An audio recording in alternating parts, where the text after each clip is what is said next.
ప్రభువైన యేసుక్రీస్తు నామంలో అందరికీ హృదయపూర్వక వందనములండి. సంఖ్యాకాండము 11వ అధ్యాయము. జనులు ఆయాసమును గూర్చి సనుగుచుండగా అది యెహోవాకు వినబడెను. యెహోవా దాని వినినప్పుడు ఆయన కోపము రగులుకొనెను. యెహోవా అగ్ని వారిలో రగులుకొని ఆ పాలెంలోనొక కొనను దహింపసాగెను. జనులు మోషేకు మొరపెట్టగా మోషే యెహోవాను వేడుకొనినప్పుడు ఆ అగ్ని చల్లారెను. యెహోవా అగ్ని వారిలో రగులుకొనినందున ఆ చోటికి తబేరా అను పేరు పెట్టబడెను. వారి మధ్యనున్న మిశ్రిత జనము మాంసాపేక్ష అధికముగా కనుపరచగా ఇశ్రాయేలీయులను మరలా ఏడ్చి, మాకెవరు మాంసము పెట్టెదరు? ఐగుప్తులో మేము ఉచితముగా తినిన చేపలను, కీరకాయలను, దోసకాయలను, కూరాకులను, ఉల్లిపాయలను, తెల్లగడ్డలను జ్ఞాపకమునకు వచ్చుచున్నవి. ఇప్పుడు మా ప్రాణము సొమ్మసిలెను. ఈ మన్నా కాక మా కన్నుల ఎదుట మరేమియూ లేదని చెప్పుకొనిరి. ఆ మన్నా కొతిమెర గింజల వలె ఉండెను. చూపునకు అది బోళము వలె ఉండెను. జనులు తిరుగుచు దానిని గూర్చుకొని తిరుగట విసిరి లేక రోట దంచి పెనము మీద కాల్చి రొట్టెలు చేసిరి. దాని రుచి క్రొత్త నూనె రుచివలే ఉండెను. రాత్రి అందు మంచు పాలెము మీద కురిసినప్పుడు ఆ మన్నా దాని వెంటనే పడెను. జనులు తమ తమ కుటుంబములలో ఎవరి గుడారపు ద్వారమునొద్ద వారు ఏడ్వగా మోషే వినెను. యెహోవా కోపము బహుగా రగులుకొనెను.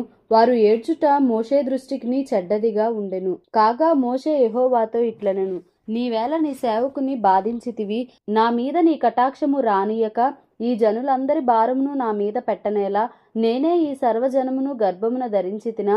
నేనే వీరిని కంటినా? పాలిచ్చి పెంచుడు తండ్రి పసిపిల్లలను మోయునట్లు నేను వీరి తండ్రులకు ప్రమాణపూర్వకముగా ఇచ్చిన దేశమునకు వీరిని నీ రొమ్మున ఎత్తుకొని పొమ్మని నాతో చెప్పుచున్నావు. ఈ సమస్త ప్రజలకు ఇచ్చుటకు మాంసము నాకెక్కడిది? వారు నన్ను చూచి ఏడ్చుచు తినుటకు మాకు మాంసమిమ్మని అడుగుచున్నారు. ఈ సమస్త ప్రజలను ఒంటిగా మోయ నా వలన కాదు, అది నేను భరింపలేని భారము. నీవు నాకిట్లు చేయదలచిన ఎడల నన్ను చంపుము. నా మీద నీ కటాక్షము వచ్చిన ఎడల నేను నా బాధను చూడకుండునట్లు నన్ను చంపుము. అప్పుడు యెహోవా మోషేతో ఇట్లనెను, జనులకు పెద్దలనియు అధిపతులనియు నీవెరిగిన ఇశ్రాయేలీయుల పెద్దలలో నుండి 70 మంది మనుషులను నా యొద్దకు పోగు చేసి ప్రత్యక్షపు గుడారమునకు వారిని తోడుకొని రమ్ము. అక్కడ వారు నీతో కూడా నిలువబడవలెను. నేను దిగి అక్కడ నీతో మాట్లాడేదను, మరియు నీ మీద వచ్చిన ఆత్మలో పాలు వారి మీద ఉంచెదను. ఈ జనుల భారమును నీవు ఒంటిగా మోయకుండునట్లు వారు దానిలోనొక పాలు నీతో కూడా భరింపవలెను. నీవు జనులను చూచి ఇట్లనుము, మిమ్మును మీరు రేపటికి పరిశుద్ధపరచుకొనుడి. మీరు మాంసము తిందురు. యెహోవా వినునట్లు ఏడ్చి, మాకు ఎవరు మాంసము పెట్టుదురు? ఐగుప్తులో మాకు బాగుగానే జరిగినదని మీరు చెప్పుకొంటిరి గనుక యెహోవా మీకు మాంసమిచ్చును, మీరు తిందురు. 1 దినము కాదు, 2 దినములు కాదు, 5 దినములు కాదు, 10 దినములు కాదు, 20 దినములు కాదు, 1 నెల దినముల వరకు, అనగా అది మీ నాసికా రంధ్రములలో నుండి వచ్చి మీకు అసహ్యము పుట్టు వరకు దానిని తిందురు. ఏలయనగా మీరు మీ మధ్యనున్న యెహోవాను నిర్లక్ష్యము చేసి ఆయన సన్నిధిని ఏడ్చి ఐగుప్తులో నుండి ఎందుకు వచ్చితిమనుకొంటిరి? అందుకు మోషే, నేను ఈ జనుల మధ్య ఉన్నాను. వారు 6 లక్షల పాదచారులు. వారు నెల దినములు తినుటకు వారికి మాంసం ఇచ్చేదనని చెప్పితివి. వారు తృప్తిగా తినునట్లు వారి నిమిత్తము గొర్రెలను పశువులను చంపవలెనా? వారు తృప్తిగా తినునట్లు సముద్రపు చేపలనియు వారి నిమిత్తము కూర్చవలెనా అనెను.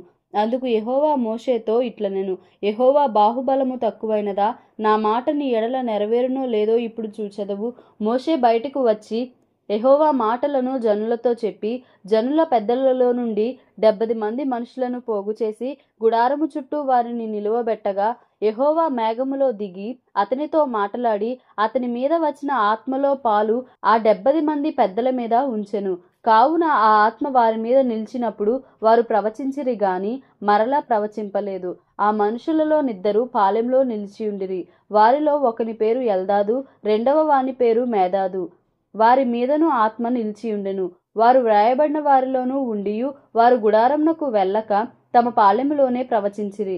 అప్పుడు ఒక యవనుడు మోషే యొద్దకు పరిగెత్తి వచ్చి, ఎల్దాదు మేదాదులు పాలెంలో ప్రవచించుచున్నారని చెప్పగా, మోషే ఏర్పరచుకొనిన వారిలో నూను కుమారుడును మోషేకు పరిచారకుడునైన యెహోషువ, మోషే నా ప్రభువా, వారిని నిషేధింపుమని చెప్పెను. అందుకు మోషే, నా నిమిత్తము నీకు రోషము వచ్చెనా?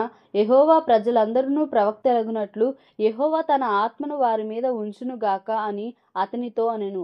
అప్పుడు మోషేయు ఇశ్రాయేలీయుల పెద్దలను పాలెములోనికి వెళ్ళిరి. తరువాత యెహోవా సన్నిధి నుండి ఒక గాలి బయలుదేరి సముద్రము నుండి పూరేళ్లను రప్పించి పాలెము చుట్టూ ఈ ప్రక్కను ఆ ప్రక్కను దిన ప్రయాణమంత దూరము వరకు భూమి మీద 2 మూరల ఎత్తున వాటిని పడజేసెను. కావున జనులు ఆ దినమంతయు ఆ రాత్రి అంతయు మరుసటి దినమంతయు లేచి ఆ పూరేళ్లను కూర్చుకొనుచుండిరి. తక్కువ కూర్చుకొనిన వాడు 100 తూములను కూర్చుకొనెను. తరువాత వారు తమ కొరకు పాలెము చుట్టూ వాటిని పరచిరి. ఆ మాంసము ఇంకా వారి పండ్ల సందున ఉండగానే అది నమలక మునుపే యెహోవా కోపము జనుల మీద రగులుకొనెను.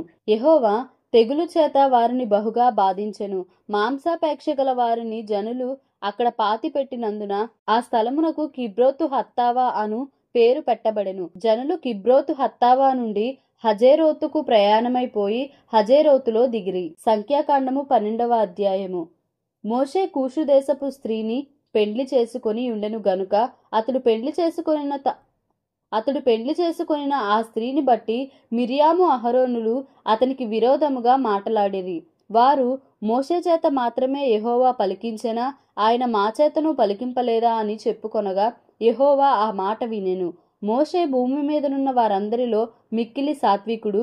యెహోవా మీరు 3 ప్రత్యక్షపు గుడారమునకు రండని హఠాత్తుగా మోషే అహరోను మిరియాములకు ఆజ్ఞనిచ్చెను. ఆ 3 రాగా యెహోవా మేఘస్తంభములో దిగి ప్రత్యక్షపు గుడారం యొక్క ద్వారమునద్ద నిలిచి అహరోను మిరియాములను పిలిచెను. వారిద్దరూ రాగా ఆయన, నా మాటలు వినుడి, మీలో ప్రవక్త యుండిన ఎడల యెహోవానగు నేను దర్శనమిచ్చి అతడు నన్ను తెలిసికొనున్నట్లు కలలో అతనితో మాటలాడుదును. నా సేవకుడైన మోషే అట్టివాడు కాడు. అతడు నా ఇల్లంతటిలో నమ్మకమైనవాడు. నేను గూఢభావములతో కాదు, దర్శనమిచ్చి ముఖాముఖిగా అతనితో మాట్లాడుదును. అతడు యెహోవా స్వరూపమును నిదానించి చూచును. కాబట్టి నా సేవకుడైన మోషేకు విరోధముగా మాట్లాడుటకు మీరేల భయపడలేదనెను. యెహోవా కోపము వారి మీద రగులుకొనగా ఆయన వెళ్ళిపోయెను. మేఘమును ఆ ప్రత్యక్షపు గుడారం మీద నుండి ఎత్తబడెను. అప్పుడు మిర్యాము హిమము వంటి తెల్లని కుష్టుగలదాయెను. అహరోను మిర్యాము వైపు చూచినప్పుడు ఆమె కుష్టుగలదిగా కనబడెను. అహరోను, అయ్యో నా ప్రభువా, మేము అవివేకులము, పాపులమైన మేము చేసిన ఈ పాపమును మా మీద మోపవద్దు. తన తల్లి గర్భములో నుండి పుట్టినప్పటికే సగము మాంసము క్షీణించిన శిశు శవము వలె ఆమెను ఉండనీయకుమని మోషేతో చెప్పగా, మోషే ఎలుగెత్తి, దేవా, దయచేసి ఈమెను బాగు చేయమని యెహోవాకు మొరపెట్టెను. అప్పుడు యెహోవా మోషేతో, ఆమె తండ్రి ఆమె ముఖం మీద ఉమ్మి వేసిన ఎడల ఆమె 7 దినములు సిగ్గుపడును గదా. ఆమె పాళెము వెలుపల 7 దినములు ప్రత్యేకముగా ఉండవలెను. తరువాత ఆమెను చేర్చుకొనవలెను. కాబట్టి మిరియాము 7 దినములు పాళెము వెలుపలనే గడిపెను. మిరియాము మరలా చేర్చబడు వరకు జనులు ముందుకు సాగరైరి. తరువాత జనులు హజేరోతు నుండి సాగి పారాను అరణ్యంలో దిగిరి. సంఖ్యాకాండము 13వ అధ్యాయము. యెహోవా మోషేకు ఇలాగున సెలవిచ్చెను. నేను ఇశ్రాయేలీయులకు ఇచ్చుచున్న కనాను దేశమును సంచరించి చూచుటకు నీవు మనుషులను పంపుము. వారి పితరుల గోత్రములలో ఒక్కొక్క దాని నుండి ఒక్కొక్క మనుషుని మీరు పంపవలెను. వారిలో ప్రతివాడు ప్రధానుడై ఉండవలెను. మోషే యెహోవా మాట విని పారాను అరణ్యము నుండి వారిని పంపెను. వారందరూ ఇశ్రాయేలీయులలో ముఖ్యులు. వారి పేర్లు ఏవనగా, రూబేను గోత్రమునకు జక్కూరు కుమారుడైన షమ్మూయ, షిమ్యోను గోత్రమునకు హోరీ కుమారుడైన షాపాతు, యూదా గోత్రమునకు యెఫున్నె కుమారుడైన కాలేబు, ఇశ్శాఖారు గోత్రమునకు యోసేపు కుమారుడైన ఇగాలు, ఎఫ్రాయిము గోత్రమునకు నూను కుమారుడైన హోషేయ, బెన్యామీను గోత్రమునకు రాఫు కుమారుడైన పల్తి, జెబూలును గోత్రమునకు సోరీ కుమారుడైన గదీయేలు, యోసేపు గోత్రమునకు అనగా మనష్షే గోత్రమునకు సూసి కుమారుడైన గది, దాను గోత్రమునకు గెమలి కుమారుడైన అమ్మియేలు, ఆషేరు గోత్రమునకు మికాయేలు కుమారుడైన సెతూరు, నఫ్తాలి గోత్రమునకు వాపెసి కుమారుడైన నహబి, గాదు గోత్రమునకు మాకీ కుమారుడైన గెయువేలు అనునవి. దేశమును సంచరించి చూచుటకు మోషే పంపిన మనుషుల పేర్లు ఇవి. మోషే నూను కుమారుడైన హోషేయకు యెహోషువ అను పేరు పెట్టెను. మోషే కనాను దేశమును సంచరించి చూచుటకు వారిని పంపినప్పుడు వారితో ఇట్లనెను, మీరు ధైర్యము తెచ్చుకొని దాని దక్షిణ దిక్కున ప్రవేశించి ఆ కొండ ఎక్కి ఆ దేశము ఎట్టిదో, దానిలో నివసించు జనము బలము గలదో బలము లేనిదో, కొంచెమైనదో విస్తారమైనదో, వారు నివసించు భూమి ఎట్టిదో, అది మంచిదో చెడ్డదో, వారు నివసించు పట్టణములు ఎట్టివో, వారు గుడారములలో నివసించుదురో కోటలలో నివసించుదురో ఆ భూమి సారమైనదో నిస్సారమైనదో దానిలో చెట్లున్నవో లేవో కనిపెట్టవలెను. మరియు మీరు ఆ దేశపు పండ్లలో కొన్ని తీసుకొని రండని చెప్పెను. అది ద్రాక్షల ప్రథమ పక్వకాలము. కాబట్టి వారు వెళ్లి సీను అరణ్యము మొదలుకొని హమాతుకు పోవు మార్గముగా రెహోబు వరకు దేశ సంచారము చేసి చూచిరి. వారు దక్షిణ దిక్కున ప్రయాణము చేసి హెబ్రోనుకు వచ్చిరి. అక్కడ అనాకీయులగు అహీమాను, శేషయి, తల్మయి అను వారుండిరి. ఆ హెబ్రోను ఐగుప్తులోని సోయను కంటే 7 ఏండ్లు ముందుగా కట్టబడెను. వారు ఎష్కోలు లోయలోనికి వచ్చి అక్కడ ఒక్క గెలగల ద్రాక్ష చెట్లు యొక్క కొమ్మను కోసి దండెతో 2 మోసిరి. మరియు వారు కొన్ని దానిమ్మ పండ్లను కొన్ని అంజూరపు పండ్లను తెచ్చిరి. ఇశ్రాయేలీలు అక్కడ కోసిన ద్రాక్ష గలను బట్టి ఆ స్థలమునకు ఎష్కోలు లోయ అను పేరు పెట్టబడెను. వారు 40 దినములు ఆ దేశమును సంచరించి చూచి తిరిగి వచ్చిరి. అట్లు వారు వెళ్లి పారాను అరణ్యమందలి కాదేశులోనున్న మోషే అహరోన్ల యొద్దకును ఇశ్రాయేలీల సర్వ సమాజమునొద్దకును వచ్చి వారికిని ఆ సర్వ సమాజమునకును సమాచారము తెలియచెప్పి ఆ దేశపు పండ్లను వారికి చూపించిరి. వారు అతనికి తెలియపరచినదేమనగా, నీవు మమ్మను పంపిన దేశమునకు వెళ్ళితిమి. అది పాలు తేనెలు ప్రవహించు దేశమే. దాని పండ్లు ఇవి. అయితే ఆ దేశంలో నివసించు జనులు బలవంతులు, వారి పట్టణములు ప్రాకారము గలవి, అవి మిక్కిలి గొప్పవి. మరియు అక్కడ అనాకీయులను చూచితిమి. అమాలేకీయులు దక్షిణ దేశంలో నివసించుచున్నారు. హిత్తీయులు, యెబూసీయులు, అమోరీయులు కొండ దేశంలో నివసించుచున్నారు. కనానీయులు సముద్రమునొద్దను యొర్దాను నదీ ప్రాంతముల లోను నివసించుచున్నారని చెప్పిరి. కాలేబు మోషే ఎదుట జనులను నిమ్మలపరిచి, మనము నిశ్చయముగా వెళ్ళుదుము, దాని స్వాధీనపరచుకొందుము, దాని జయించుటకు మన శక్తి చాలుననెను. అయితే అతనితో కూడా పోయిన ఆ మనుషులు, ఆ జనులు మనకంటే బలవంతులు, మనము వారి మీదికి పోజాలమనిరి. మరియు వారు తాము సంచరించి చూచిన దేశమును గూర్చి ఇశ్రాయేలులతో చెడ్డ సమాచారము చెప్పి, మేము సంచరించి చూచిన దేశము తన నివాసులను భక్షించు దేశము, దానిలో మాకు కనబడిన జనులందరూ ఉన్నత దేహులు. అక్కడ నెఫీలీయుల సంబంధులైన అనాకు వంశపు నెఫీలీయులను చూచితిమి. మా దృష్టికి మేము మిడతల వలె ఉంటిమి, వారి దృష్టికి అట్లే ఉంటిమనిరి. సంఖ్యాకాండము 14వ అధ్యాయము. అప్పుడు ఆ సర్వ సమాజము ఎలుగెత్తి కేకలు వేసెను. ప్రజలు ఆ రాత్రి ఎలుగెత్తి ఏడ్చిరి. మరియు ఇశ్రాయేలులందరూ మోషే అహరోనులపైని సనుగుకొనిరి. ఆ సర్వ సమాజము, అయ్యో, ఐగుప్తులో మేమేల చావలేదు, ఈ అరణ్యమందు మేమేల చావలేదు, మేము కత్తివాత పడునట్లు యెహోవా మమ్మును ఈ దేశములోనికి ఏల తీసుకొని వచ్చెను. మా భార్యలు మా పిల్లలు కొల్లపోవుదురు, తిరిగి ఐగుప్తుకు వెళ్ళుట మాకు మేలు కదా అని వారితో అనిరి. వారు, మనము నాయకుని ఒకరిని నియమించుకొని ఐగుప్తునకు తిరిగి వెళ్ళుదామని ఒకరితో ఒకడు చెప్పుకొనగా, మోషే అహరోనులు ఇశ్రాయేలీల సర్వ సమాజ సంఘము ఎదుట సాగిలపడిరి. అప్పుడు దేశంను సంచరించి చూసిన వారిలో నుండిన నూను కుమారుడగు యెహోషువయు, యొఫున్నే కుమారుడగు కాలేబును బట్టలు చింపుకొని ఇశ్రాయేళ్ల సర్వ సమాజముతో, మేము సంచరించి చూచిన దేశము మిక్కిలి మంచి దేశము. యెహోవా మన యందు ఆనందించిన ఎడల ఆ దేశములో మనలను చేర్చి దానిని మనకిచ్చును. అది పాలు తేనెలు ప్రవహించు దేశము. మెట్టుకు మీరు యెహోవా మీద తిరుగబడకుడి, ఆ దేశ ప్రజలకు భయపడకుడి, వారు మనకు ఆహారమగుదురు. వారి నీడ వారి మీద నుండి తొలగిపోయెను. యెహోవా మనకు తోడై ఉన్నాడు, వారికి భయపడకుడనిరి.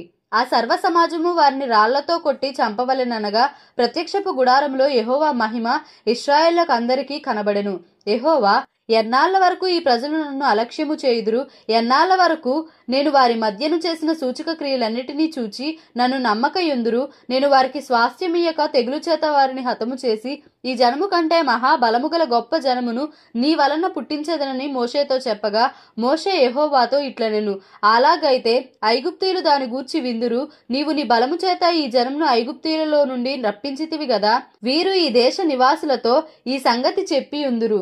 యెహోవాను నీవు ఈ ప్రజల మధ్యనున్నావనియు, యెహోవాను నీవు ముఖాముఖిగా కనబడిన వాడవనియు, నీ మేఘము వారి మీద నిలుచుచున్నదనియు, నీవు పగలు మేఘస్తంభములోను రాత్రి అగ్నిస్తంభములోను వారి ముందర నడుచుచున్నావనియు వారు వినియున్నారు గదా. కాబట్టి నీవు ఒక్క దెబ్బతో ఈ జనులను చంపిన ఎడల నీ కీర్తిని గూర్చి వినిన జనములు ప్రమాణపూర్వకముగా తాను ఈ జనులకిచ్చిన దేశమందు వారిని చేర్చుటకు శక్తి లేక యెహోవా వారిని అరణ్యంలో సంహరించనని చెప్పుకొందురు. యెహోవా దీర్ఘశాంతుడును కృపాతిశయుడును దోషమును అతిక్రమమును పరిహరించువాడును అపరాధిని నిరపరాధిగా ఎంచక 3-4 తరముల వరకు తండ్రుల దోషమును కుమారుల మీదికి తెచ్చువాడునై ఉన్నాడని నీవు చెప్పిన మాట చొప్పున నా ప్రభు యొక్క బలము గణపరచబడును గాక. ఐగుప్తులో నుండి వచ్చినది మొదలుకొని ఇది వరకు నీవు ఈ ప్రజల దోషమును పరిహరించి ఉన్నట్లు నీ కృపాతిశయమును బట్టి ఈ ప్రజల దోషమును దయచేసి క్షమించుమని యెహోవాతో చెప్పగా, యెహోవా నీ మాట చెప్పున నేను క్షమించి ఉన్నాను. అయితే నా జీవము తోడు భూమి అంతయు యెహోవా మహిమతో నిండుకొని ఉండును. నేను ఐగుప్తులోను అరణ్యములోను చేసిన సూచక క్రియలను నా మహిమను చూచిన ఈ మనుషులందరూ ఈ 10 మారులు నా మాట వినక నన్ను పరిశోధించిరి. కాగా వారి పితరులకు ప్రమాణపూర్వకంగా నేనిచ్చిన దేశమును వారు చూడనే చూడరు. నన్ను అలక్ష్యము చేసిన వారిలో ఎవరునూ దానిని చూడరు. నా సేవకుడైన కాలేబు మంచి మనస్సు కలిగి పూర్ణ మనస్సుతో నన్ను అనుసరించిన హేతువు చేత అతడు పోయిన దేశంలో అతని ప్రవేశపెట్టెదను. అతని సంతతి దాన్ని స్వాధీనపరచుకొనును. అమాలేకీయులను కనానీయులను ఆ లోయలో నివసించుచున్నారు. రేపు మీరు తిరిగి ఎర్ర సముద్రపు మార్గముగా అరణ్యమునకు ప్రయాణమై పొండెను. మరియు యెహోవా మోషే అహరోనులకు ఇలాగు సెలవిచ్చెను, నాకు విరోధముగా సనుగుచుండు ఈ చెడ్డ సమాజమును నేనెంతవరకు సహింపవలెను? ఇశ్రాయేలీలు నాకు విరోధముగా సనుగుచున్న సనుగులను వినియున్నాను. నీవు వారితో యెహోవా వాక్కు ఏదనగా, నా జీవము తోడు మీరు నా చెవిలో చెప్పినట్లు నేను నిశ్చయముగా మీ ఎడల చేసేదను. మీ శవములు ఈ అరణ్యములోనే రాలును. మీ లెక్క మొత్తము చొప్పున మీలో లెక్కింపబడిన వారందరూ అనగా 20 ఏండ్లు మొదలుకొని పైప్రాయము గలిగి నాకు విరోధముగా సనగిన వారందరూ రాలిపోవుదురు. యొపున్నే కుమారుడైన కాలేబును నూను కుమారుడైన యెహోషువయు తప్ప మిమ్మును నివసింపజేయుదునని నేను ప్రమాణము చేసిన దేశమందు మీలో ఎవరినూ ప్రవేశింపరు. ఇది నిశ్చయము. అయితే వారు కొల్లపోవుదురని మీరు చెప్పిన మీ పిల్లలను నేను ఆ దేశము లోపలికి రప్పించెదను. మీరు తృణీకరించిన దేశమును వారు స్వతంత్రించుకొనెదరు. అయితే మీ శవములు ఈ అరణ్యంలో రాలును. మీ శవములు ఈ అరణ్యంలో క్షయమగు వరకు మీ పిల్లలు ఈ అరణ్యంలో 40 ఏండ్లు తిరుగులాడుచు మీ వ్యభిచార శిక్షను భరించెదరు. మీరు ఆ దేశమును సంచరించి చూచిన 40 దినముల లెక్క ప్రకారము దినమునకు 1 సంవత్సరము చొప్పున 40 సంవత్సరములు మీ దోష శిక్షను భరించి నేను మిమ్మును రోసివేసినట్టు తెలిసికొందురు. ఇది యెహోవాను నేను చెప్పిన మాట. నాకు విరోధముగా కూడిన చెడ్డదగు ఈ సర్వ సమాజమునకు నిశ్చయముగా దీని చేసేదను. ఈ అరణ్యంలో వారు క్షీణించిపోవుదురు, ఇక్కడనే చనిపోవుదురు అనెను. ఆ దేశంను సంచరించి చూచుటకై మోషే చేత పంపబడి తిరిగి వచ్చి ఆ దేశంను గూర్చి చెడ్డ సమాచారము చెప్పుట వలన సర్వ సమాజము అతని మీద సనుగునట్లు చేసిన మనుషులు అనగా ఆ దేశంను గూర్చి చెడ్డ సమాచారము చెప్పిన మనుషులు యెహోవా సన్నిధిని తెగులు చేత చనిపోయిరి. అయితే ఆ దేశంను సంచరించి చూచిన మనుషులలో నూను కుమారుడగు యెహోషువయు యొపున్నే కుమారుడగు కాలేబును బ్రతికిరి. మోషే ఇశ్రాయేలులందరితో ఆ మాటలు చెప్పగా ఆ జనులు చాలా దుఃఖించిరి. వారు ఉదయమున లేచి ఆ కొండ కొన మీదకెక్కి చిత్తమండి మేము పాపము చేసిన వారము, యెహోవా చెప్పిన స్థలమునకు వెళ్ళుదుము అనిరి. అప్పుడు మోషే, ఇది ఎలా? మీరు యెహోవా మాట మీరుచున్నారేమి? అది కొనసాగదు. యెహోవా మీ మధ్యను లేడు గనుక మీ శత్రువుల ఎదుట హతము చేయబడుదురు. మీరు సాగిపోకుడి. ఏలయనగా అమాలేకీయులు కనానీయులు మీకంటే ముందుగా అక్కడికి చేరియున్నారు. మీరు ఖడ్గము చేత కూలుదురు. మీరు యెహోవాను అనుసరించట మానిత్రి గనుక ఇక యెహోవా మీకు తోడై ఉండడని చెప్పెను. అయితే వారు మూర్ఖించి ఆ కొండ కొనకెక్కిపోయిరి. అయినను యెహోవా నిబంధన మందసమైనను మోషే అయినను పాలెములో నుండి బయలు వెళ్ళలేదు. అప్పుడు ఆ కొండ మీద నివాసముగానున్న అమాలేకీయులను కనానీయులను దిగి వచ్చి వారిని కొట్టి హోర్మా వరకు వారిని తరిమి హతము చేసిరి. సంఖ్యాకాండము 15వ అధ్యాయము.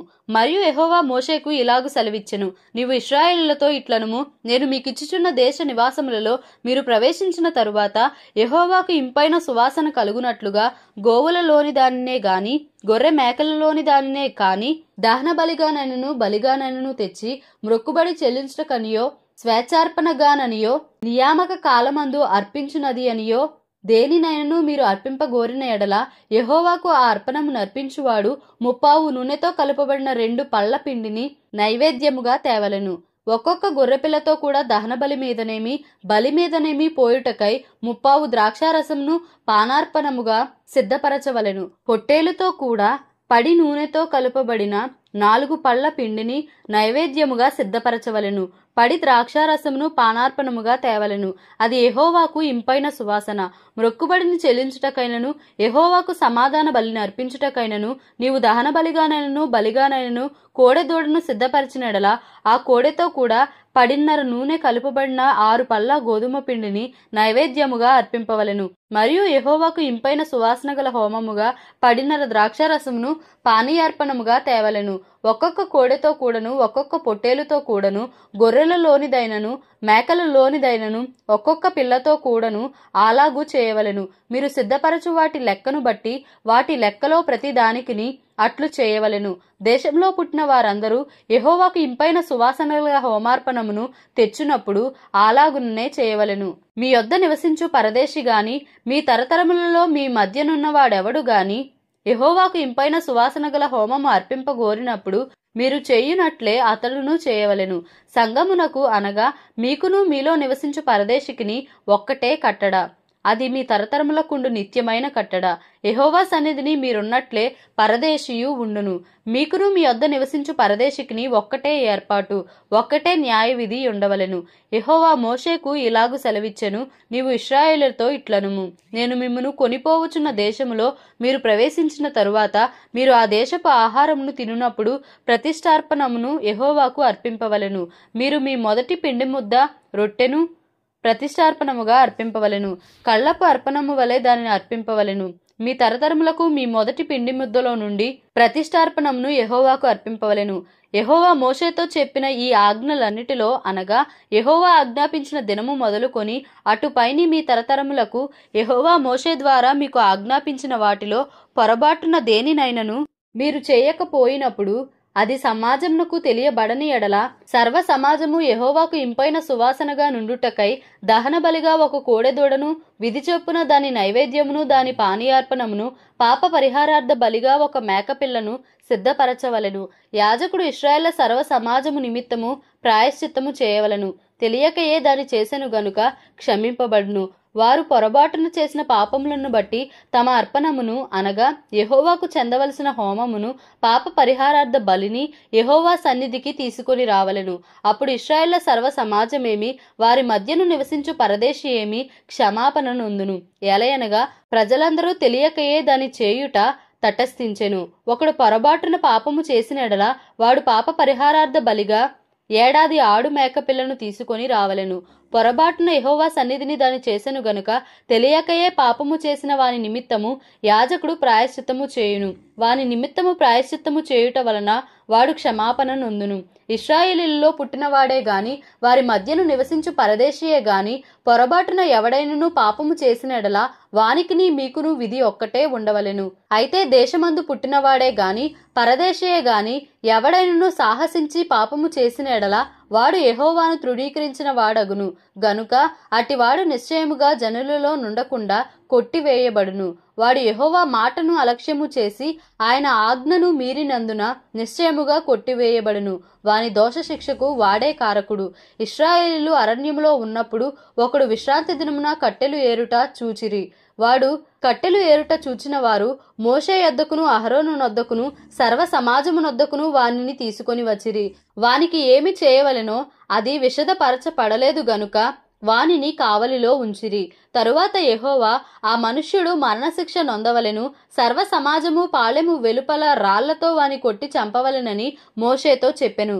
కాబట్టి యెహోవా మోషేకు ఆజ్ఞాపించినట్లు సర్వ సమాజము పాళెము వెలుపలికి వాని తీసుకొని పోయి రాళ్లతో వాని చావగొట్టెను.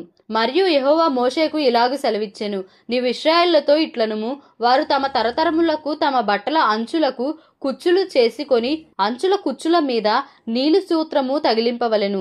మీరు నా ఆజ్ఞలన్నిటినీ జ్ఞాపకము చేసుకొని మీ దేవునికి ప్రతిష్ఠితులై ఉండునట్లు మునుపటి వలె కోరిన వాటిని బట్టియు చూచిన వాటిని బట్టియు వ్యభిచరింపక దాన్ని చూచి యెహోవా ఆజ్ఞలన్నిటినీ జ్ఞాపకము చేసుకొని వాటిని అనుసరించుటకే అది మీకు కుచ్చుగా నుండును. నేను మీకు దేవుడనై ఉండునట్లుగా ఐగుప్తు దేశంలో నుండి మిమ్మును రప్పించిన మీ దేవుడనైన యెహోవాను, మీ దేవుడనైన యెహోవాను నేనే. దేవుడి ఈ పరిశుద్ధ వాక్యమును మన వినికిడిలో దీవించి ఆశీర్వదించునుగాక. ఆమేన్. Please like, share and subscribe for more videos.